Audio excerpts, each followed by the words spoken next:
Well, I work with early childhood, like with K to grade 3. So this is how I communicate with them. But I guess that it will work for any other level.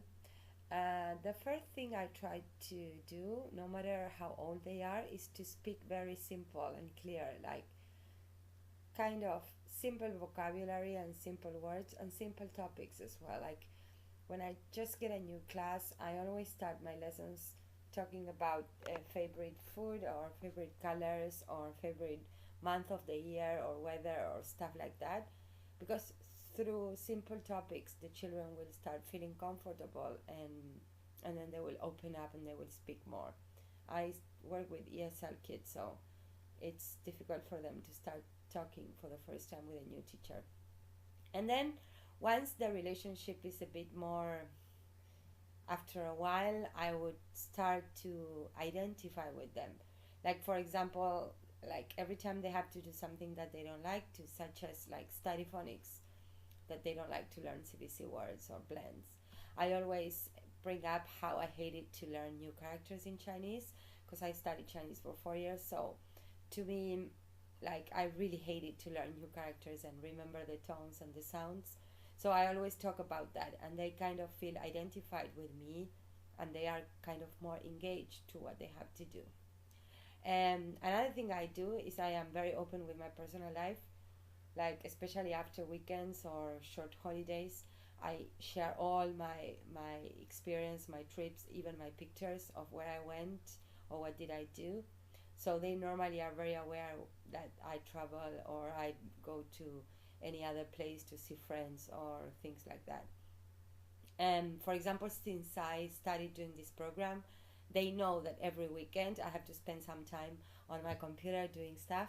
So they, on Monday they would say, "Oh, we know you studied, you completed your activities for the program," things like that. Also, I talk a lot about my hobbies, my likes, my dislikes, and my habits.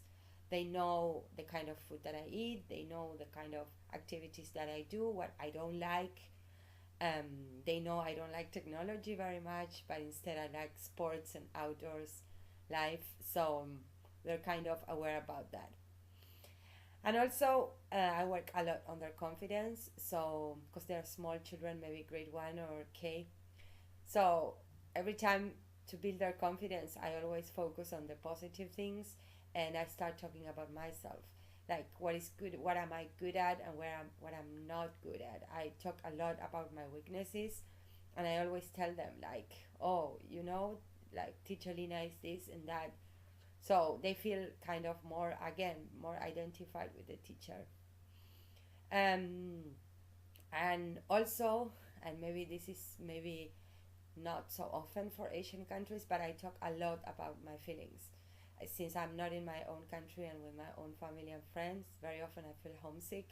So I tell them all my emotions, and they are kind of like, they would say, why do you feel sad today, or during Christmas time that maybe I feel more homesick than normal.